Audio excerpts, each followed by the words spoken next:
¿Empezamos? Bueno, pues buenos días. A ver cómo va hoy. ¿Alguna duda, alguna pregunta?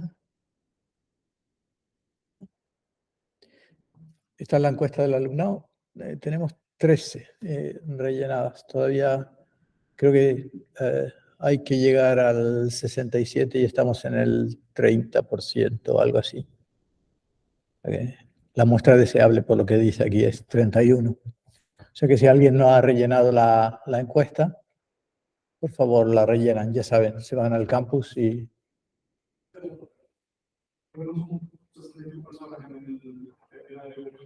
¿Eh? O sea que esto es falso, en cierto modo, lo de estos números. Aquí dice 46. No llegamos a 60 y pico, somos 46. Lo que es 60 y pico es el porcentaje de participación que ellos consideran deseable, ¿de acuerdo? Entonces sería, pues, no sé, ponle que digan 70%, pues 7 por 5, 35, supongo que es una muestra deseable. Bueno, de hecho, lo tienen calculado, 31, no 35. 31 es mucho para 46, efectivamente. Es un número. ¿Eh? ¿Está cerrada? A lo mejor porque tú eres alumna Erasmus o algo de esto.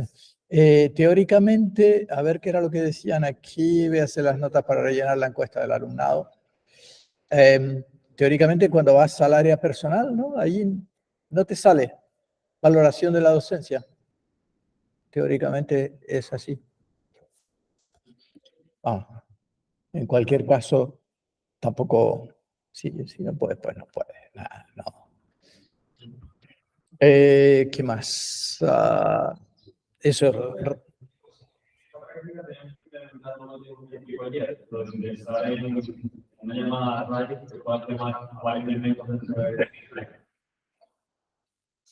¿Hay implementado para la siguiente detención?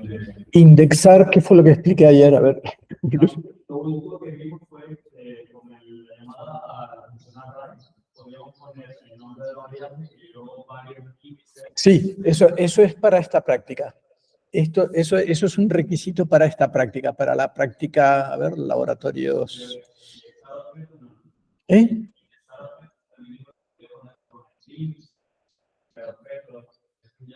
No, claro. Fíjate que no hay objetos todavía. Entonces, como no hay objetos, no hay indexar objetos. Y como no hay mapas, en principio, o no sé si mapas teníamos, a lo mejor podrías meter mapas, no cuesta nada, pero digamos que aquí el único data structure que tenemos así, la única estructura de datos, yo creo que es el array, no sé si poco más, ¿no? O sea que no, esa parte no. Esa parte es precisamente la siguiente práctica. La siguiente práctica, o las siguientes dos prácticas van un poco de eso. Entonces, Stand Index, Syntax, sí, lo del final de curso, que yo creo que les ha quedado claro. ¿Tienen alguna duda acerca de lo de cómo vamos a plantear las últimas clases? Y entonces vamos a esta práctica, a la de EG o OP Parser, porque yo creo que todo lo que tenía que decir sobre la de EG Interpreter lo he dicho. Pero bueno, si quieren hacemos un breve repaso, pero es el Repeat Evaluate Print Loop, la asignación, y eso era un poco lo que decíamos, es decir, que tienen que proveer una asignación que permita no solamente acceder a lo del left value y el right value, y lo de acceder a no solamente a las variables en el lado izquierdo, sino variables indexadas en el lado izquierdo. Lo de la function interpretation es básicamente entenderlo. en entenderlo. Y el resto es como en todo el resto de prácticas. ¿No hay dudas con respecto a eso? Entonces vámonos a la siguiente, que es la de EOP Parser, ¿vale? Que consiste en añadir,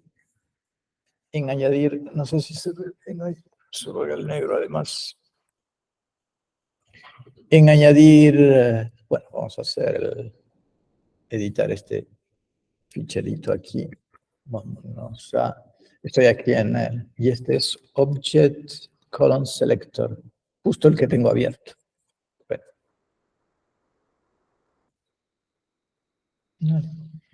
Entonces se trata de añadir una sintaxis como esta, ¿no? Es decir, que aquí hay algunos constructos que vamos a meter en esta práctica con respecto a la anterior. Fíjense, el do en principio es igual, y luego dentro del do tenemos una definición de X, y X va a ser un objeto, y aunque internamente es una llamada función igual, es una llamada igual que array se construye con una llamada a la función array, object lo vamos a construir con una llamada a la función object, y object va a construir pero vamos a poner algo de azúcar sintáctico, y entonces, como a la gente le gusta que los objetos vayan entre llavitas, ¿de acuerdo? Esto lo que va a hacer es que define que X es un objeto. Pero al final es un nodo apply, desde nuestro punto de vista de la traducción, lo que vamos a generar es un nodo apply, cuyo operator es object, ¿de acuerdo? Y sus argumentos son todo lo que viene luego, los atributos. Y luego también otra cosa que vamos a hacer es que puedes definir properties, y para definir las properties vamos a poner el operador dos puntos, que ahora mismo no existe, ¿de acuerdo? O sea que en esta práctica, aparte de poner las llavitas, vamos a poner el operador el separador dos puntos que separa la property del valor de la property, para que quede también más azúcar sintáctico, para que nos quede como más legible a los humanos. Otra cosa que vamos a añadir, que esto ya incluso fue un challenge en alguna práctica, es los corchetitos para los arrays. O sea que el corchetito 1, 2, 3 es lo mismo que si hubiera escrito array, abro paréntesis, 1,2,3. ¿Se ve? Es puro azúcar sintáctico.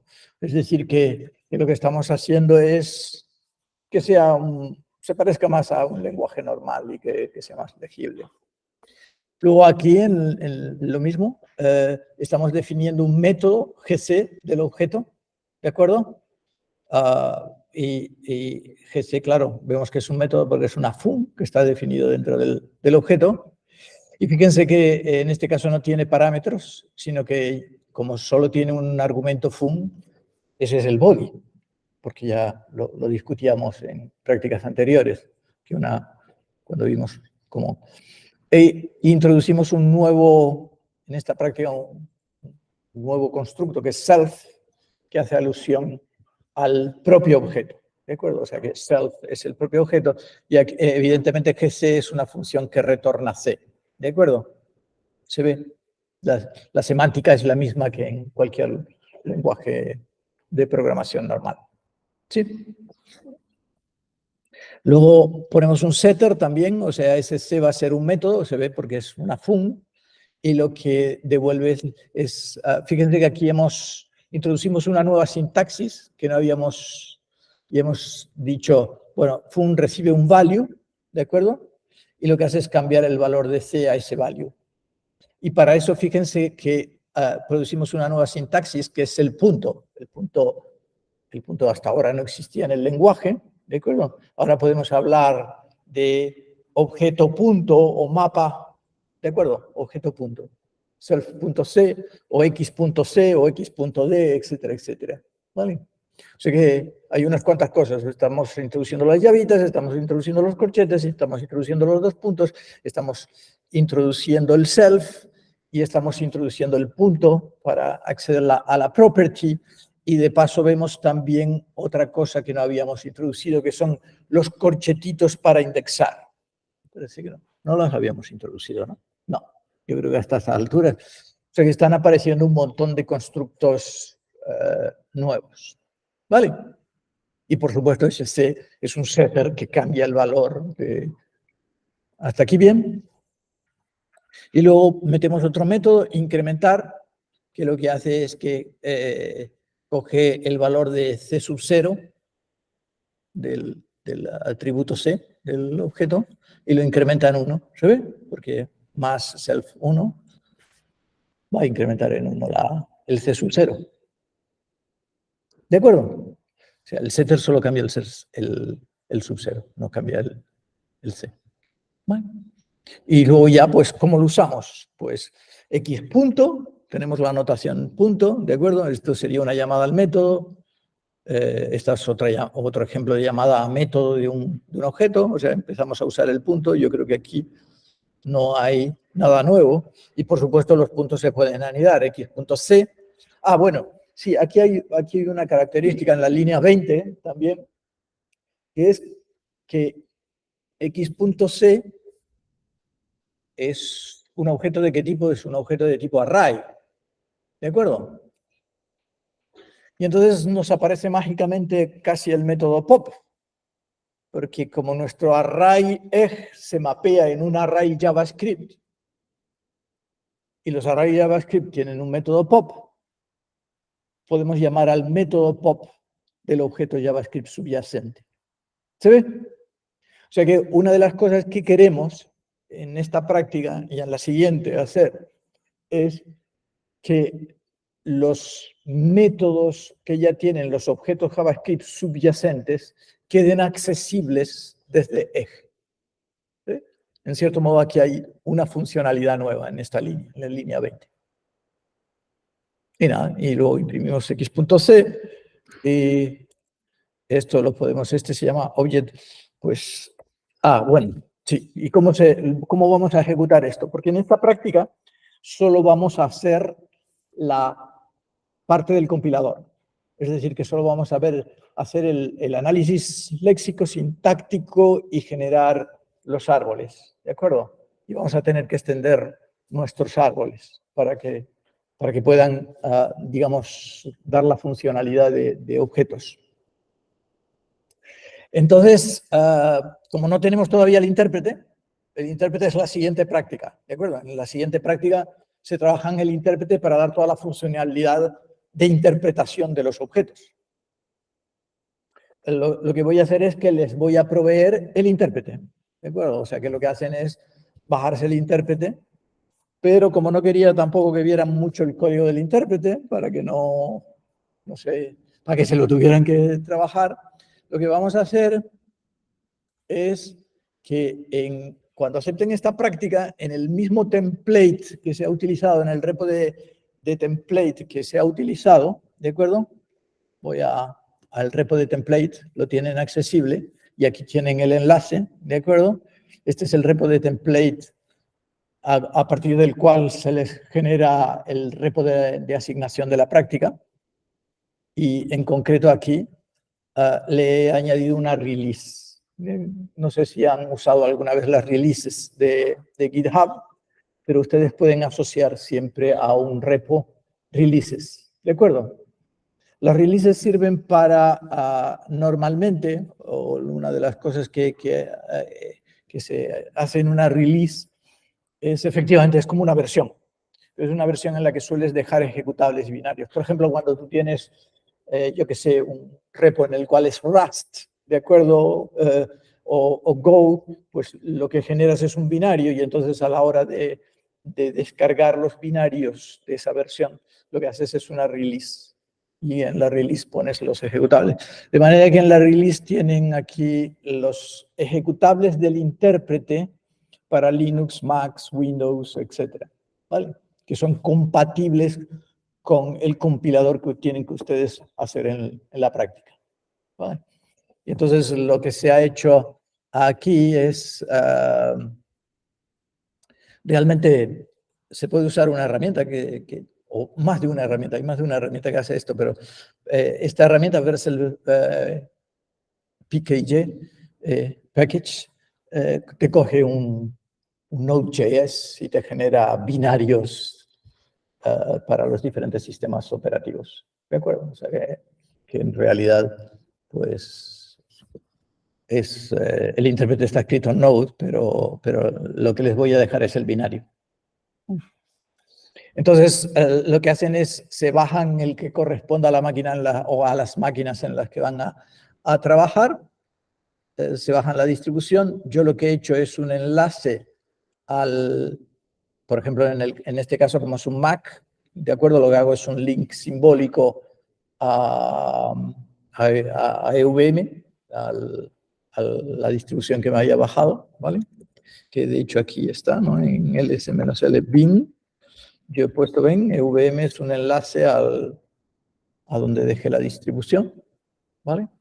Y entonces ustedes escriben, por supuesto, el compilador, el exe, y en EVM pues ponen de manera que ahora yo lo que haría sería aquí para compilar, pues hago un bin exe.js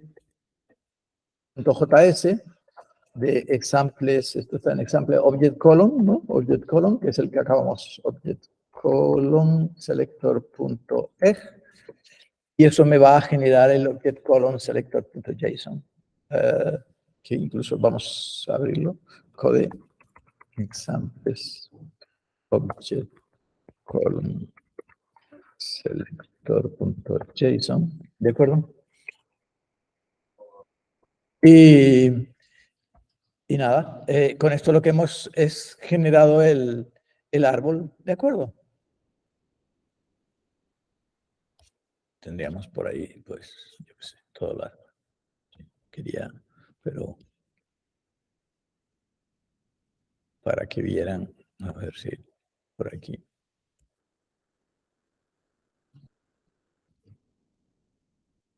Fíjense cómo el operator es del tipo property. Esto era lo único que quería señalar.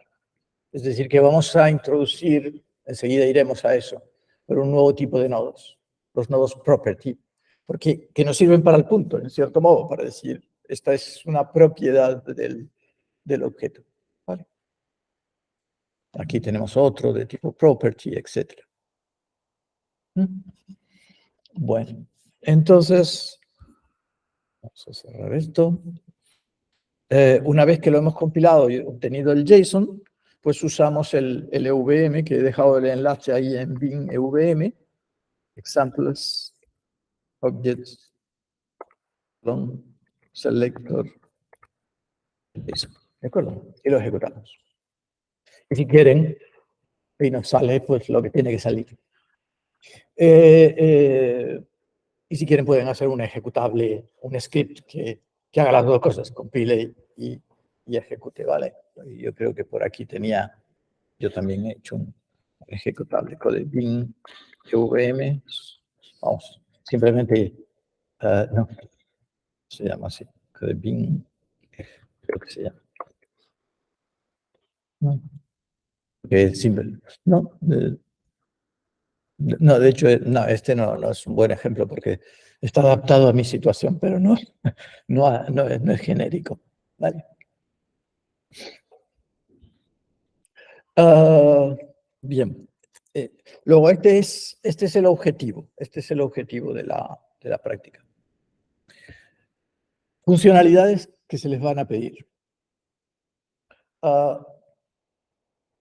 Fíjense que ya hemos dicho que A de corchetito significa el atributo que va entre corchetes, o sea, A sub X, A corchetito X es el atributo X del objeto A, donde X sería la string X, ¿de acuerdo?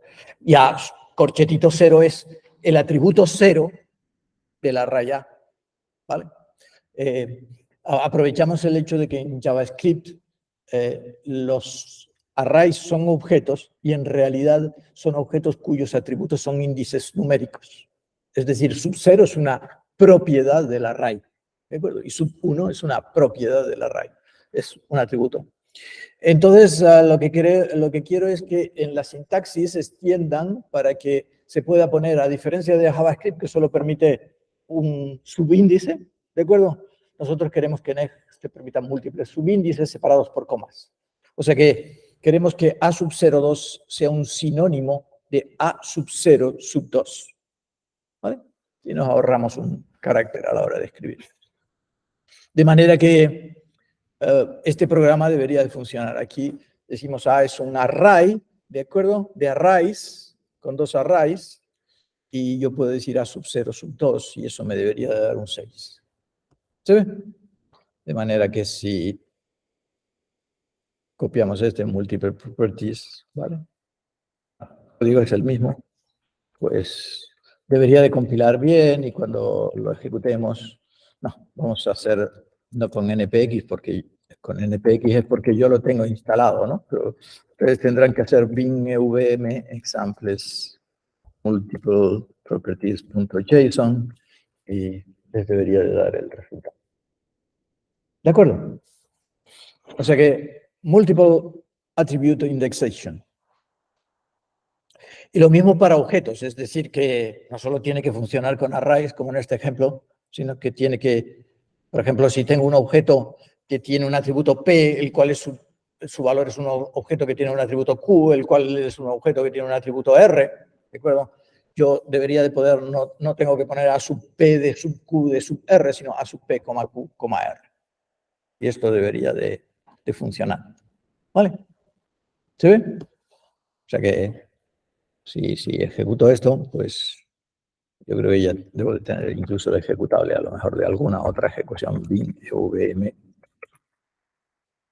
Debería de producir la salida que tenga que producir. A ver, ¿qué pasó yo? Bueno, claro, ¿cómo lo hacemos? Pues hay que tocar la gramática, ¿no? Hay que tocar la gramática para meter las llavitas, para meter los corchetitos, para meter las comas, etc.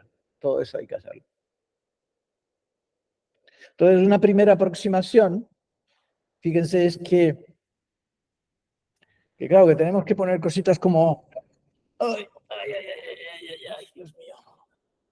No sé qué es más fácil, si no llegará viejo o llegará viejo. Tenemos que añadir cosas como A sub 3 sub 2 o A sub 3 sub 2, ¿no? Cosas como estas. O A sub X. Esto es un objeto sub 2. Vale. Esto es lo que tenemos ahora. Esto significa, fíjense que si uno se lo mira, dice, esto ya me suena. Esto es un apply. Es un apply, pero con brackets. ¿Lo ven? O sea que, buena cosa. Estamos en territorio más o menos conocido. Es la misma sintaxis del apply, pero con brackets. Y luego lo que pasa es que cambia la semántica, pero la semántica, de hecho, ahora todavía no estamos muy en ella. Pero es, mientras que en los applies les llamo a la función, y en los brackets es acceso a la property. ¿De acuerdo? Pues entonces puedo seguir con cómo estaba, expresiones number, expresiones string, expresiones word applies, ¿no? Esa era nuestra gramática. Ahí la he simplificado en las líneas 1 y 2, los puntos suspensivos significan las otras reglas.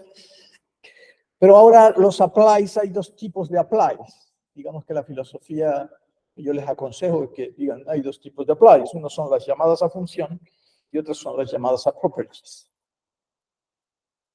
Y los applies pueden ser vacíos, porque puede ser solamente el identificador. Para considerar el caso del identificador, solo dices A, B. ¿Sí? Luego, ahora, y las cals, bueno, las cals puede que las tengamos que modificar un poco, ¿de acuerdo? Pero bueno, no mucho. Pero ¿cómo son las properties, que son las que nos interesan? Pues fíjense que ya el identificador está pillado, porque el identificador está en Word, ¿de acuerdo? El identificador está en Word. Ahora en properties solo tenemos que poner la parte de los corchetitos. Corchetito 1, corchetito 2, corchetito A. ¿Vale? Igual que en las cals solo poníamos la parte de los paréntesis de llamada. ¿Vale? Luego properties es corchetito, que lo hemos aislado en una nueva categoría gramatical que le hemos llamado bracket expression. ¿Seguido de qué? Claro, podía haber dicho bracket expression seguido de property. ¿Se ve? Casi que, claro, aquí no puedo escribir, pero casi que la tendencia que probablemente habrían tenido es decir properties es bracket expression followed by properties. Pero eso limita la expresividad de tu lenguaje. Si tú aquí empiezas de poner applies, ¿qué es lo que pones properties, eso significa que tienes que escribir las cosas así. A corchetito 3, corchetito 2. Pero ¿qué pasa si tú quieres describir a corchetito 3? Y resulta que a corchetito 3 es una función. Y entonces quieres decir aplicado a 2x. Si tú pones que properties es bracket expression properties, no puedes escribir esto. Cuando esto deberías de permitirlo, porque resulta que el elemento sub 3, sub 4, el cuarto elemento de la raíz A, es una función, y quieres llamar a la función dinámicamente. ¿Se ve? Luego no conviene poner properties, no es que salga mal, o sea, sí es que sale mal, pero aquí no hay un mal, sino hay un lenguaje que es menos expresivo. Porque si tú pones property, yo ya no puedo escribir esto. Y tendría que primero asignar el A sub 3 a B y luego llamar a B. ¿Y para qué me obligas a eso? Si a lo mejor si te gusta, pues puedes obligar, pero ¿sabes cuál es el problema, no? Luego, conviene que property sea bracket expression applies. Por esa razón. ¿Y qué es bracket expression? Pues una expresión entre corchetitos. ¿De acuerdo? O sea que bracket expression es corchetito abrir, corchetito cerrar. ¿Y qué es lo que va en medio? Pues claro, nos han dicho que tenemos que soportar las comas y que podemos poner coma expression. ¿Vale? ¿Qué? ¿Coma expression qué es? Coma expression es una secuencia, ya casi que la teníamos, ¿no? En la gramática inicial teníamos. Sí, me parece que esta no es nueva, esta es una categoría gramatical que ya teníamos, porque la teníamos para los applies, que era coma expresión es expresión, coma expresión, coma expresión, coma expresión, coma expresión. ¿De acuerdo? Y la teníamos así, me parece, incluso el coma expresión podía ser null, porque claro, las funciones pueden no recibir nada. ¿Se ve? O podíamos reciclarla. Ahora, si la reciclamos y decimos, bueno, pues usamos la misma, tenemos un pequeño problema, NASA. ¿Cuál es el pequeño problema?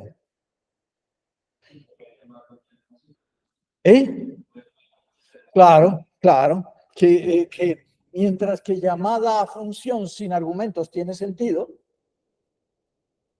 indexar algo sin property no tiene mucho sentido. No tiene mucho sentido escribir a corchetito.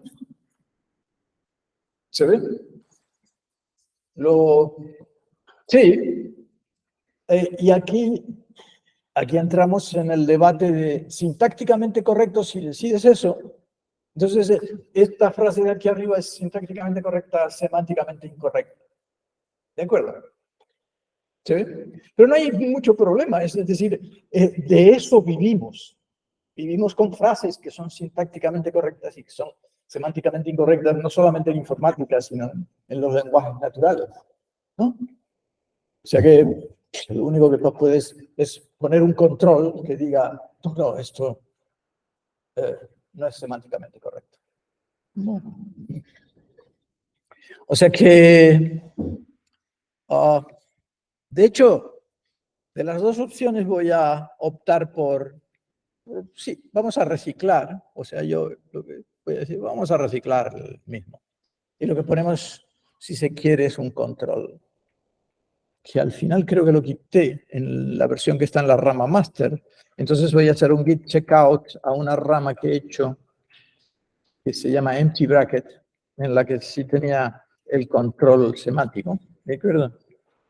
Y si yo pongo este programita que ven, defino un array y luego accedo al elemento, pues lo único que hacemos aquí es poner un control en el... Es decir, que cuando se acceda a... ¿Dónde estoy? Estoy en empty bracket.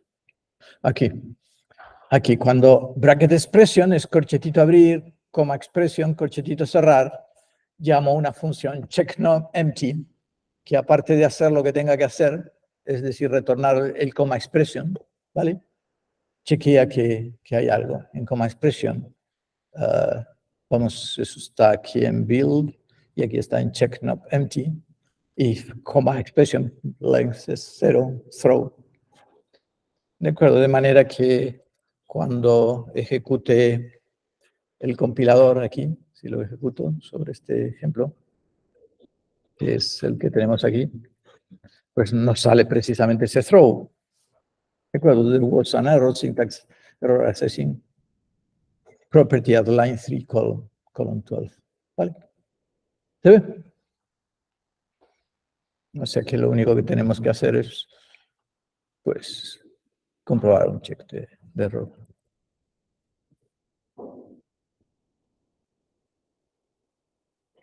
Pero digamos que esta es nuestra aproximación gramatical. ¿Alguna duda acerca de la aproximación gramatical? De hecho, sí, ahora lo que quería era un poco incidir en esto, de sintácticamente correcto, semánticamente absurdo. ¿Vale?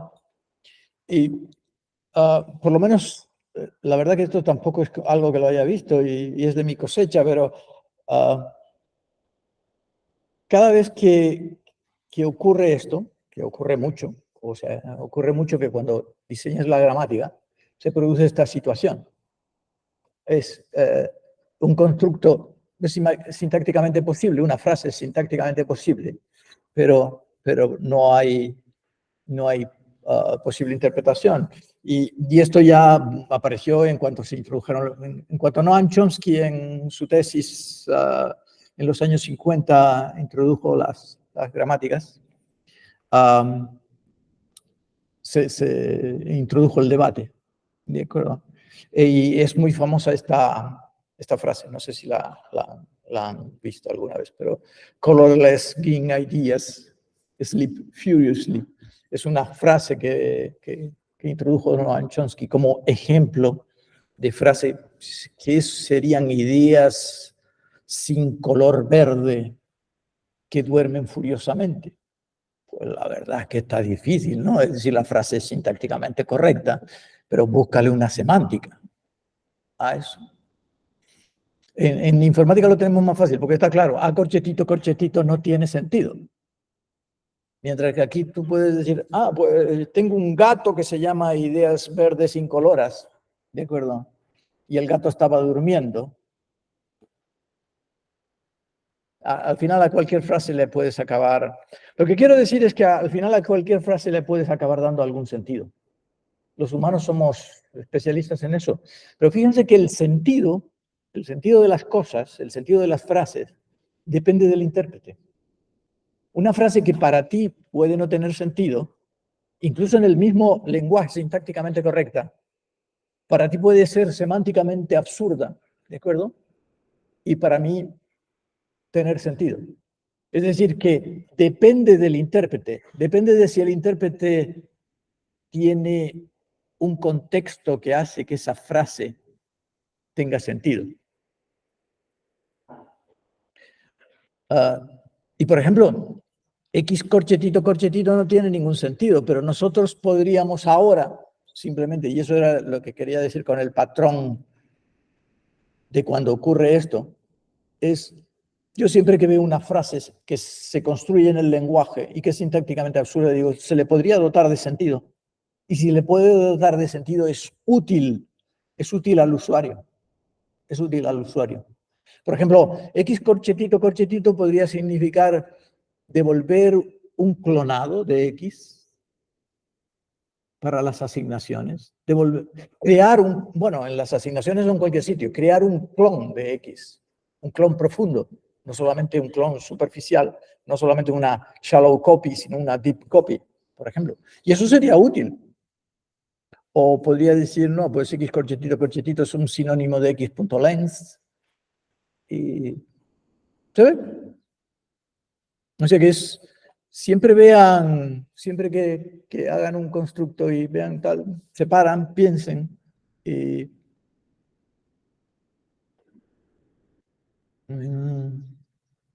Sí, also syntactically.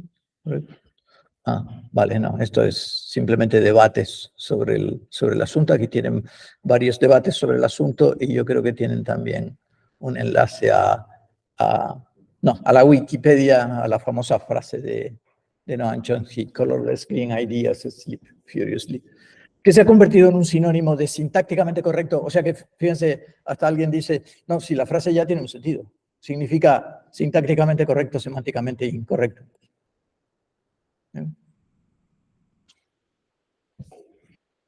Bueno, otra cosa. ¿Vale? O sea que si quieren, la permiten y dicen, esto es una copia profunda, aquí les doy un enlace a cómo hacer una copia, retornar una copia profunda, o retorno la length, o doy el error. Hagan ustedes lo que quieran, cámbienlo como quieran, ¿de acuerdo? Siéntanse libres, además, más en este curso que esto forma parte del TFA, y el TFA es un poco lo que tú quieras. ¿Vale? Carrying in egg. De hecho, esta sección, carrying in egg, es un ejemplo del patrón del que estaba hablando.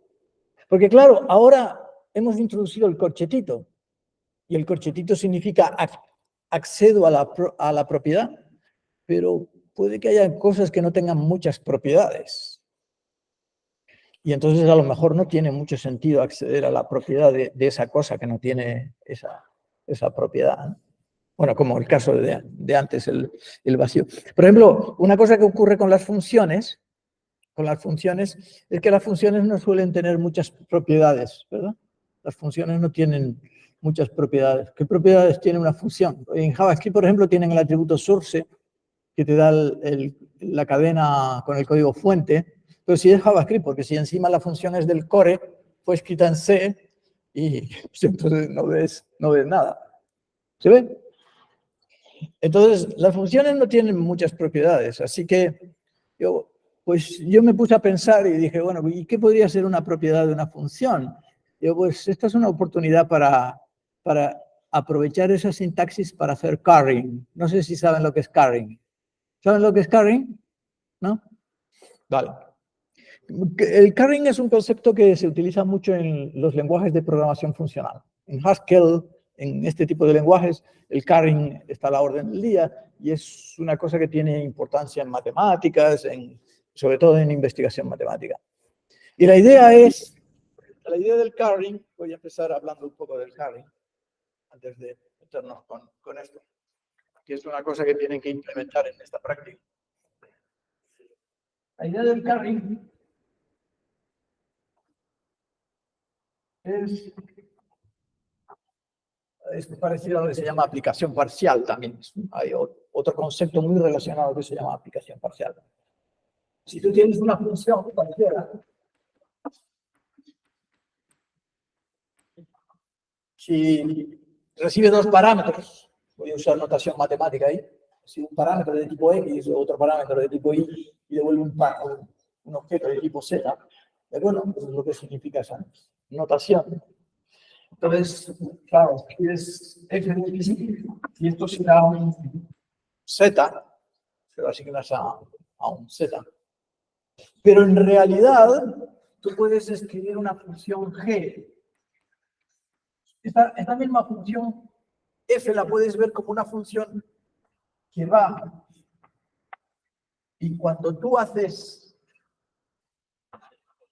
la G de X, C de X es una función. G de X es una función. Y es la función que recibe un i y devuelve f de xi. Es decir, g de x es una función que recibe un i y devuelve f de x. Eso es lo que se llama una aplicación parcial. O sea que g es una función que va desde x al conjunto de funciones. Voy a escribirlo aquí. Funciones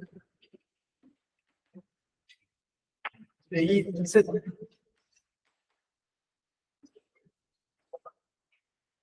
¿De acuerdo? ¿Sí? O sea, en realidad, cuando tienes una función de dos variables, lo que tienes lo puedes ver como una función que retorna funciones. Y al revés también es cierto, es decir, si tú tienes una función que retorna funciones, en otra cosa la puedes ver como una función de dos variables. Luego es lo mismo tener una función de dos variables que una función que recibe un argumento y retorna una función. O sea, en realidad, en algunos lenguajes no existen las funciones de n variables, sino lo que existen son funciones que retornan funciones. ¿Se dan cuenta? O dicho de otra forma, los dos conceptos son equivalentes. Función que retorna funciones o funciones de n variables. No sé si lo pillan la idea. De manera que, claro, si yo tengo el ejemplo que les he puesto aquí, el ejemplo que sería, por ejemplo, si sumamos, la suma la consideramos, por ejemplo, en eje, la extendemos, de hecho es lo que he hecho, en eje, voy a considerar una suma n-área, ¿de acuerdo? Que como eje es un lenguaje de prefijos, digo más 2, 3, 5, 7, 3 y 2, 5 y 5, 10, 17, 17, 17, ¿de acuerdo? Más es una función n-área y el por es una función n-área. Y hago una implementación como esta.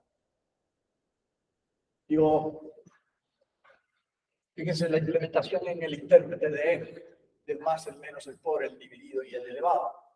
Digo, para el más, el menos, el por y el dividido y el elevado, la función que lo interpreta es, cojo un número arbitrario de argumentos y hago un reduce. ¿Saben lo que es un reduce? No, es aplicar la operación a todos los elementos del array. ¿Todo el mundo conoce lo que es un reduce? No sé si lo han visto alguna vez. Eso es lo que hace un reduce. Si quieren, ese punto reduce es un método de los objetos array. Por ejemplo,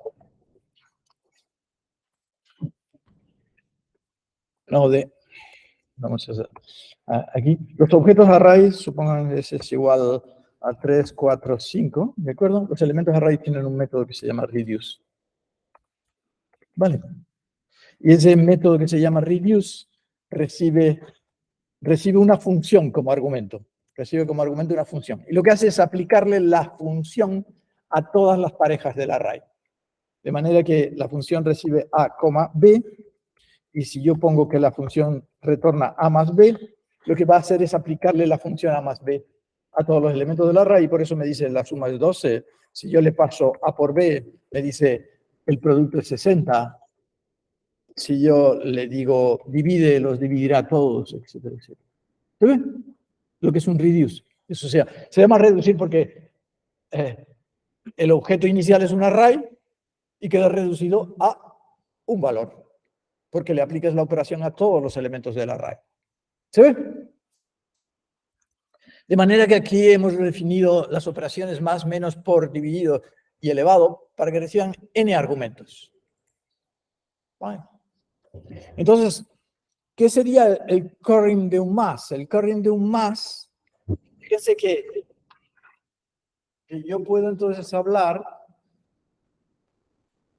de, si tengo el más, lo que vamos a hacer es introducir este esquema de curring. Vamos a aprovechar los corchetitos para hacer curring. Haskell Curry fue un lógico matemático. Es el que da nombre al lenguaje Haskell y el que inventó, o una de las personas que más influyó en el concepto de carrying, ¿de acuerdo? Por eso se llama así lo del carrying. La idea es que en nuestro lenguaje podamos escribir cosas como más de 4. ¿Vale? O sea que la notación que vamos a introducir es más de 4.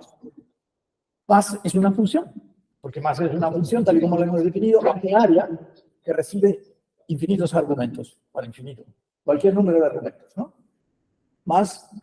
Y más de 4 sería, en términos de OOP, sería, dame el atributo 4 del objeto más, pero el objeto más es una función. Dame el atributo 4 de la función más. ¿Se ven? Y vamos a decir, esa es la función que fija el argumento a 4 y retorna una nueva función que es sumar 4. Y eso es el carrying del más para el 4. ¿Se ven?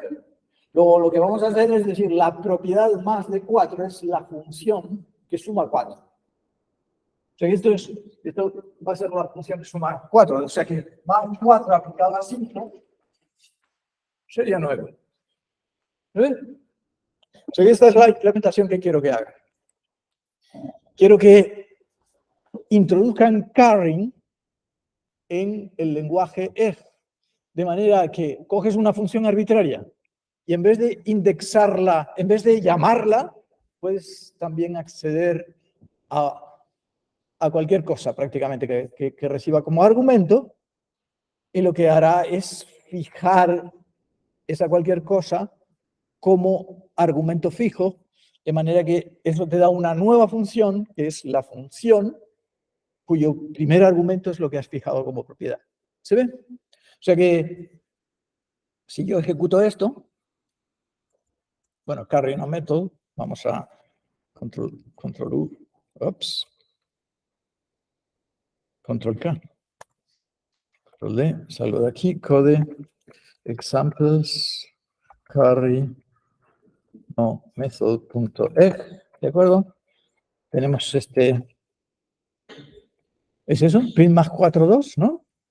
Y si debería de compilarse, bin examples, bin examples, bin .js. Bueno, o ya simplemente eg, con el, creo que tengo hecho un examples, carry, no, method, y nos daría 6, ¿de acuerdo?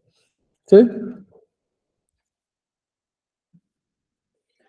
Bueno, aquí les meto el rollo teórico de que el más lo hemos hecho eneario y que entonces lo podemos...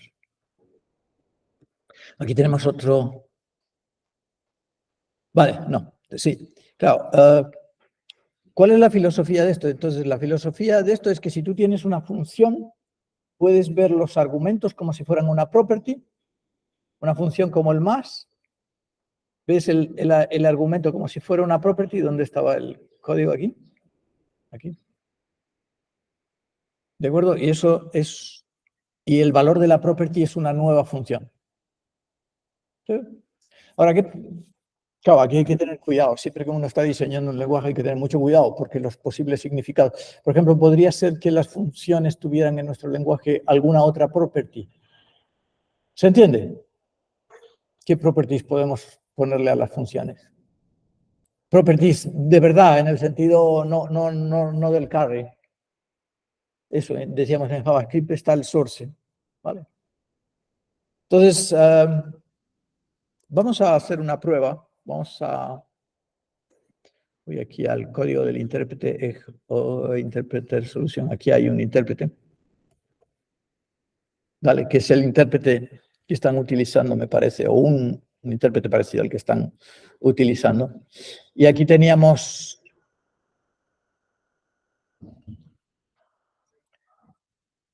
Aquí teníamos el código de... A ver, ¿dónde está esto? Special Forms Fun, ¿vale? Fíjense que en este código es donde creamos donde interpretamos las funciones, ¿de acuerdo? Que era el código que habíamos discutido hace un par de clases, que es, me dan una función EG, tengo que retornar una función JavaScript. Entonces, vamos a añadir un par de propiedades. O sea que hacemos todo el código que habíamos hecho. No voy a entrar en los detalles, pero retornamos JSFun, donde JSFun es la función JavaScript. Pero antes le voy a poner un atributo numParams, que es el número de parámetros con los que fue declarada la función. De manera que yo pueda acceder ahora a decir, bueno, función, ¿con cuántos parámetros te declararon? A 3 o 4, ¿vale? Y el atributo numParams, le voy a poner también otro atributo que es AST, que va a ser el AST de la función. Simplemente por inventar algo. Vamos a darle un par de atributos a la función y uno va a ser numParams y el otro va a ser AST. ¿Se ve? Fíjense que ahora tenemos unos pseudo atributos que son los del carrying de la función y tenemos unos atributos a los que hemos dotado de la función. También podríamos haber puesto source, pero como no hemos estado haciendo todo el rollo de seguir el léxico, el fuente, pues nos va a costar, entonces por eso no está aquí como atributo. Se ve simplemente para plantear el problema. Entonces el problema es que queremos que las cosas funcionen bien. ¿Y qué es funcionar bien aquí? Funcionar bien aquí es decir, si el atributo ya existe, entonces no me hagas carrying. Si me quieres acceder al atributo numParams, es el atributo numParams. Ahora, si me accedes a sub0, ¿de acuerdo? Entonces voy a hacer carrying. ¿Se entiende? O sea que, fíjense que aquí tenemos una función que recibe dos argumentos y recibe y devuelve la suma. Pero yo quiero que cuando se acceda a numParams no me haga carrying en numParams porque es que no tiene ni siquiera sentido, sino que ya acceda al atributo numParams. Y eso es lo que se les pide. Se les pide que se respeten los atributos que tenga la función. ¿De acuerdo? De manera que si ejecutamos esto, function length property, pues esto no estoy en el de esta práctica es EGOP parser solution. Si lo ejecuto aquí, ¿de acuerdo? Pues debería de dar 2 porque la función fue declarada con 2 parámetros. Vale, no da la suma de nada ni nada. De hecho, bueno, vamos a samples, property.